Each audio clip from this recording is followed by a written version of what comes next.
So this is where the podcast starts. Listeners, you will be pleased to know that Simon and I have actually been having a conversation that has gone on for 16 minutes, but none of it could be used. It was all too revealing and inappropriate. How are you today, Simon? I'm pretty good. I'm a little bit excited because Lil's left the house.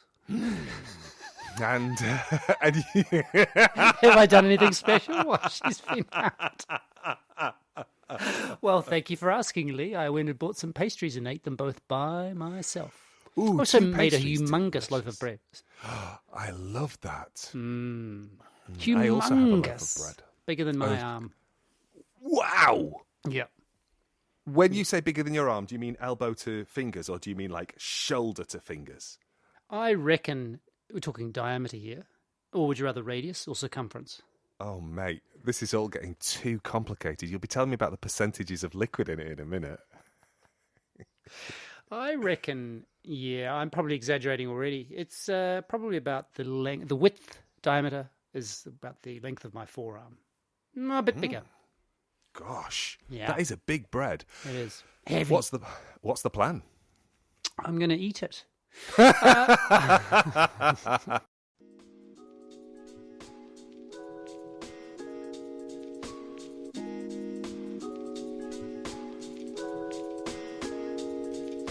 This is a podcast in which two friends have serious conversations about silly things and silly conversations about serious things. I'm Simon Ellis. And I'm Lee Miller. Welcome to Midlifing.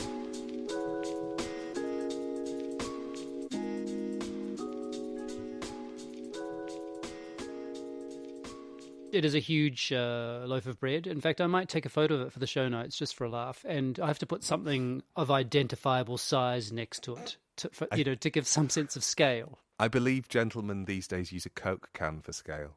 Do they? Gentlemen, I don't have a Coke can. And I'm going to make some pasta tonight. Are you? I'm going to make some fettuccine. Is there something we're going to talk about? Or do we have to start this episode again? I was thinking about something. When I was walking Jeff earlier on in the week, we live directly across from a churchyard, and he went into the churchyard. Which committed listeners, will, of course, will know about. Of course. That's true, they will. So we was having a wee, or rather, we were on our way to have a wee, and there was a group of, I'm going to call them youths. Teenagers, yeah. Sitting underneath a tree. In his churchyard. In Jeff's his churchyard. That's fine. They were sitting under one of the trees he doesn't particularly like to hang around, so it wasn't a problem. There was no sense of them encroaching on his space. But they were playing Nirvana's Smells Like Teen Spirit quite loudly from one of their telephones. Now, remind me how that one goes.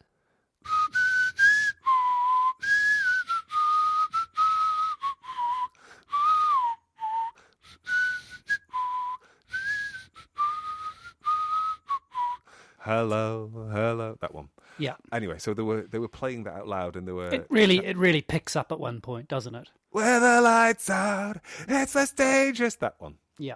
There we go. Really hard to sing Nirvana and sound like you can sing because it's a shouty song. Yeah. Is he just shouting, really, isn't he? He is. He's shouting in tune, but he's shouting anyway. They were playing out loud, and I was doing what I just did to you there. I started to whistle because I am a terrible, well, not a terrible whistler. I whistle quite well, but I whistle a lot. It's I don't even know that I'm doing it, and it can be, at quite inopportune moments. I whistled at a funeral once because I quite like it. Oh, Lee I didn't know I was doing it. What, was there a tune that was being played at the? Yeah, it was like the tune. It was the tune on the way in. Oh, no. And I was like, I can't even remember what it was, but it was a good one. And I apparently was having a good whistle, and my cousin leaned over and went, "You're whistling." Like, oh, that's awkward. Anyway, it's good to know this about you. I did not know this about you. That I was a whistler, or that I didn't know that you whistle. You're inopportune, or what does it call it? So, a promiscuous whistler. I am a promiscuous and inopportune whistler, and I was whistling in the churchyard, and I caught their collective eye rolls. And I had that moment where at first I got embarrassed. It's like, oh no, I'm whistling. Yeah. I'd made myself visible and I punctured the bubble of their experience, and I'd done the cardinal sin of referencing the material that they were engaging with. Yeah. So the retro material they were engaging with. Well, this is exactly it, because my first feeling was to be embarrassed and like, oh no, oh my God, I've done something wrong. The second was to then be quite, defensive. It's like, how fucking dare you roll your eyes at me? I saw them in Reading in 1991. And then I recalibrated and managed to move through both of those quite quickly and go, oh, this is that thing that happens, isn't it, where you become invisible? Mm-hmm. And that was quite a lovely realization, to be invisible in that moment. Yeah, it's not so invisible that they didn't not roll their eyes, though. Oh, well, yeah. It's like you're on the cusp. Yes. I became visible through my action, and I presumably dialed down the coolness of what they were engaging with because I'd engaged with it. Oh. So there was that kind of thing. It's like, no, this is ours. So I was thinking about the idea of generations and generational sort of narratives. The weird thing about it's like fashion, isn't it? Which is, for some reason, you have a film that's set in 1981. But instead of the film having any fashion from the 1970s or cliched versions of fashion from the 1970s, it's all 1980s fashion. As if somehow fashion just changed with the decade. That there weren't leftovers, the people hanging on to the old fashions, the people who were right ahead of time and all that. And so there's something about the generation. It's shorthand. I guess I understand that it's a sort of shorthand.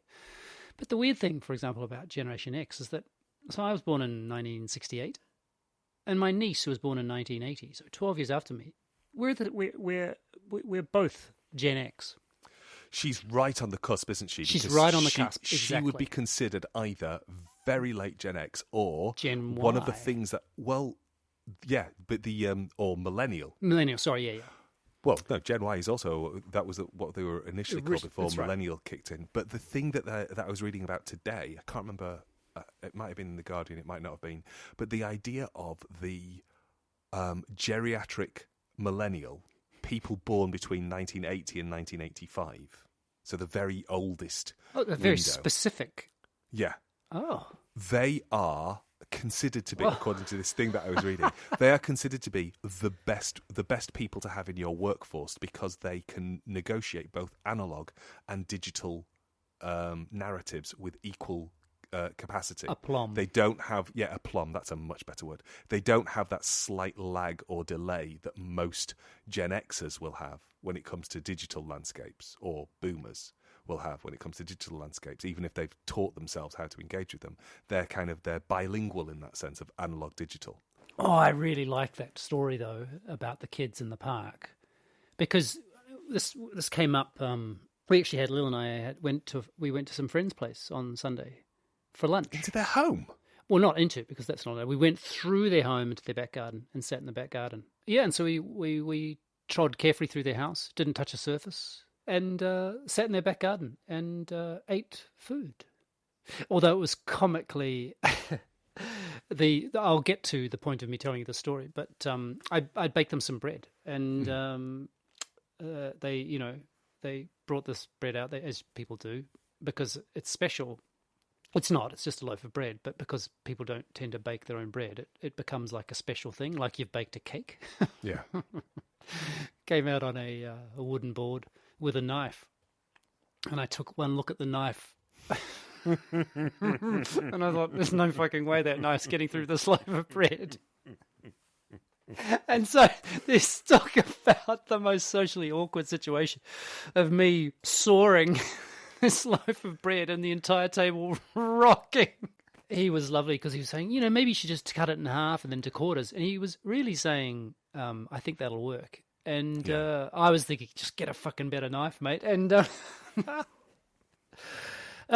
anyway, but they've got teenagers, and the word irrelevant, which is kind of what, to me, that's what comes to mind. Which is, and it's about the invisibility you're talking about, is irrelevant. And I used that word at some point. He says, well, they even use, you meaning when he says they, he meant his teenagers, when they're describing someone at school. He's irrelevant. Oh. Yeah. Interesting, eh? Yeah. Yikes. Yeah. That transition is such an interesting transition. I think for a man, I'm guessing, because it goes from, for me, fear, of wanting to make sure that I'm going to be safe when I'm walking past a group of teenagers or adults who are about my age, men, to not fear, but let's say call it wariness, to exactly what you've experienced, which is effectively mockery. Not sure which of those I prefer either. I remember I would have been 11, maybe 12. And I was quite into video games in the sense of, you go down to the local, what were they called? Arcade. Thank you. And I was right into Defender and Gallagher. And I remember being physically stopped by a boy my age when I was putting my 3 initials into the high score so that he could put his initials. So I'd play the game, and then he took me outside and punched me. Jeez. Yeah. So, and that's a little bit younger than what we're talking about, of course. But that threat of violence that's quite a strong memory for me. I think that came out in the conversations with our friends while I was spending more than 5 minutes slicing a slice of bread, was that because they have 2 teenage children, that their relationship to seeing that development and that shift is much clearer in relation to their own, let's say, increasing irrelevance. Like it's like clear stages. While for you and I, because we don't have children, I think I'm guessing it's easy for us to hang on to the idea that we're still young, that we're still relevant. I watch my friends parenting and I find myself thinking about their obsolescence a lot more than I think about my own. Yeah. As if they are training themselves out of existence by bringing this other thing into the world. And it's quite curious to watch and to see. I've got friends with very polite and thoughtful kids, but even those polite and thoughtful kids, the moments where you can sort of see them bridling against the certainties of their parents as they start to test the edges of what's acceptable and they start to question things, I'm kind of glad I don't have to go through that. It's not by choice in a way, really, is it? Because it's going to happen to them whether they like it or not. Like their children are, as we did to our parents, are doing it to them. And not even necessarily, it's so beautiful. There's something beautiful about it, of course, because it's about individuation. This is, I am this person and you are not, I am not connected to you in the same way or in the way that I used to be. It is lovely. It is from a distance but, to see it in terms of the generation that's coming up. But it is also quite heartbreaking to watch the older generation being diminished. Because it kind of feels that that's how it's happening. They are being made smaller in order to make more space for the thing that's getting bigger. And I guess, as you say, we don't notice it. I'm sure it's still happening, but I don't think we notice our diminution because it's not held against anything else. Yeah, it does remind me of the whole OK Boomer thing. Oh, I found that to be a really... Because that happened in the New Zealand Parliament, didn't it? Oh, I think it did. Oh, I don't remember the circumstances, but yes, something happened. I think, that the term was used in the New Zealand Parliament. Yeah, the dismissal of someone. We have... Yeah, it's that laziness, isn't it, where we just shorthand something. Yeah. Well, it's one of those things which is just powerfully prone to confirmation bias. Well, I guess all things are in a way. But the flip side of the laziness, of course, is that we're all shorthanding all the time. That's how we kind of get by in the world. That's how our brains function, is partly just there's too much going on. We have to shorthand things in order to just get by. But it's tricky, isn't it? It is. No, I think you're absolutely right. We do have to shorthand in order to get by. I just wonder if we have to communicate the shorthanding. That's the bit that I think I struggle with. Well, it's just at all. Yeah. And I know that I do it. So I'm asking myself that question. I'm not posing that question for somebody outside of myself. I know that I shorthand, and I know that I probably articulate those moments, and I've probably done it already today in this conversation. But I wonder if it's necessary for us to articulate the okay, boomer, as a way to those moments. Because that's effectively all we're doing there is silencing, aren't we? And we're back to this perennial thing that we talk about together, which is the moment that you seek to shut somebody up. Is the moment that you fall into a really difficult trap. Oh, and a very dark aspect of being human. My dad was a big fan of pigs. Was he? He loved pigs. Have I mentioned this to you before? No, I don't think you have. I know you mentioned that he didn't really like dog owners.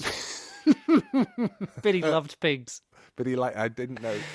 He was a huge fan of pigs. Have you spent much time with pigs? Living ones, that is. I haven't spent as much time with pigs as I have with cows and sheep. I've spent quite a bit of time with cows and sheep. I had one friend who had a dairy farm and one friend who had sheep. But I've never really known pig farmers. Yeah, I think I don't know about the farmers, but he really loved, I mean, they're super intelligent, clearly, but also the social aspect. I think he was really into the way they kind of looked after each other. But then it didn't stop him eating bacon. He was a vet, and he was a vet at the freezing works after he stopped private practicing as a vet. And so he was around the slaughtering of animals. Well, can you imagine? We used to go on class trips to the abattoir. The abattoir, the freezing works they were called, and so seeing the chain, these animals, and this was like a class trip. Hard to imagine children going on a school trip to the abattoir these days. Yeah, and unless it was kind of sponsored by PETA. PETA. I don't know how he managed to square being friends with pigs and still eating them. Yeah, I think that I wonder if he would be a vegetarian these days. Yeah, I've had to stop eating mammals. Oh. It started at the beginning of lockdown. So when because you used to eat a lot of whales, didn't you? I'm not going to talk about my brief foray into whale meat because I don't want to. I'm sorry, but you had a brief foray into whale meat? Somebody gave me some whale meat once. Was this in Finland? No, it was here in the UK. Their partner was Icelandic, and he'd come to visit. And he brought some whale meat. And I just didn't know what to do other than to say thank you and then cry when he left. Oh. But did you eat it? No. What did you do with it? I gave it to the dog because I thought throwing it away would be awful. It would be too deeply disrespectful. Wow. Because that obviously this hugely intelligent animal had been killed, but at the same time, I couldn't put it in the bin, but I couldn't eat it for curiosity's sake. Oh, and so mammals. Yeah, by that I mean cows, pigs, and sheep, and things like that. Anything really with fur and. So fish are okay. Teats. Yeah, it's okay to eat fish because they don't have any feelings. Something in the way. Ooh, we're back to Nirvana, aren't we? You know Nirvana better than I do because I was a little bit old. What's the guy's name? Nirvana. Kurt Cobain. Huh? Kurt Cobain. Yeah, he's dead. Yeah, he's in the spreadsheet. He's been in the spreadsheet for a long time. Oh, what a sad story that is. Oh, totally sad. It's all 27. Anyway, yeah. So not Bob. The other one who lives in the house. Jeff. Nothing awkward about confusing your Dalmatian with your wife, right? Not even a little bit. Nearly 25 years. I know, any day now. Mm-hmm. But because we were walking so much at the beginning of the lockdown, we get really, really early and go for long walks out into the countryside. Jeff started to make and still continues to be friends with cows. And it just the way he interacts with them, and he will just stick his head through the gate and wait until they come and see him, and then he spends quite a lot of time licking their nose. So there's this very, very sweet and relatively tender interaction, unless they're a bit giddy, and then he barks at them because he gets excited. But mostly it's just. And how do they respond to him barking? Do they get a little bit agitated? They get a bit skittish and run away and then come back, unless it's a field full of bullocks, and then they'll just headbutt him, which is quite funny. Wow. But they just sort of hit him with their head to. This is not through a fence. This is in the field with them. No. I know. I would never let him in the field with him because. Right. So this is through. It's through a gate, so there's enough space for him to put his head fully through and say hello to them. And he's been doing this for the last 18 months, and I think really from the first interaction. And this was something I knew at the back of my head, but from the first interaction, I just thought there is no difference between this mammal and that mammal. And they don't taste that good. So I just stopped and just quietly stopped. And then Bob was like, we don't seem to be eating any meat. Is that a deliberate choice? I was like, Jeffrey's made friends with some cows and I just can't do it anymore. And how does Bob respond to that? Because you do most of the cooking, don't you? I would say I do 98% of the cooking. Not that you're into percentages. No. I mean that Bob will cook 2 meals out of every 100. Yeah, I do most of the cooking in the house. And so how does Bob respond to it? She's fine. Yeah. She doesn't come with she skives off to the pastry shop to eat ham and cheese croissant when... No, not particularly. I was thinking that, I mean, I don't even think the question of intelligence is one that, the intelligence of an animal should be the margin by, or the line by which we decide whether they should be eaten or not. But I think for me, it's increasingly about treatment.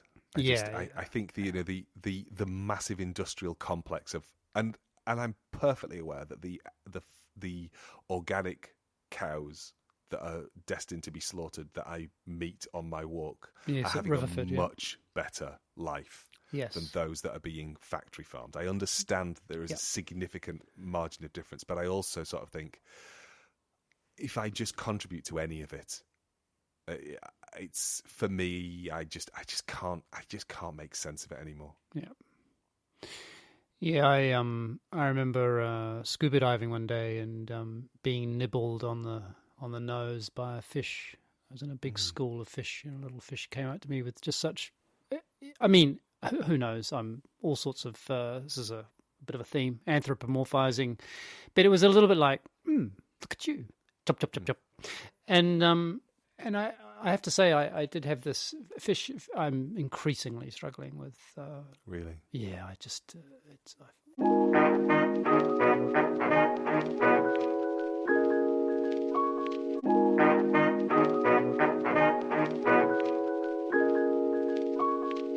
Are you drinking, or is that Jeff? That's Jeff has just walked into the room and has just woken up, so he's licking his chops with a kind of like delightful, I've just woken up face.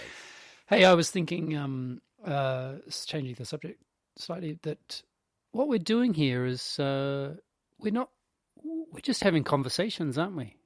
Yeah. This is what people do when they talk to each other. Yeah. People don't pick a theme. No, that's true. There might be something that happened, and then something you've been thinking about, and I just really enjoy that. I like that I'm having these conversations with you. You asked me a question via text last week. Was I finding that I was getting better at editing? Yes. And I said, I don't know. What do you think? And you said, I don't know, because I'm not doing it. And I realised that you were asking a question about process, and I was asking you about product. And so neither of us answered the question. But I think, sort of to reflect back on that question, it's been much easier to edit since we moved to not having a theme, not trying to, go, this week we're talking about happiness.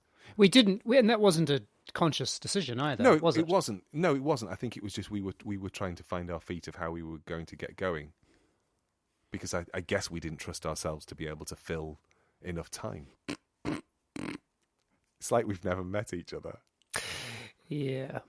So you mean that even though the conversations yank all over the place, that there's a sort of a thread that you can follow in the edit in a way that was more tricky, because if we were focusing on, I don't know, cancel culture, then is that right? It's partly, well, I think it's more about the fact that I don't have to be listening for the cancel culture thread. Now I can just go, you can follow. What starts to emerge that other people might be interested in. So, for example, I'm guessing this bit will probably not find its way in.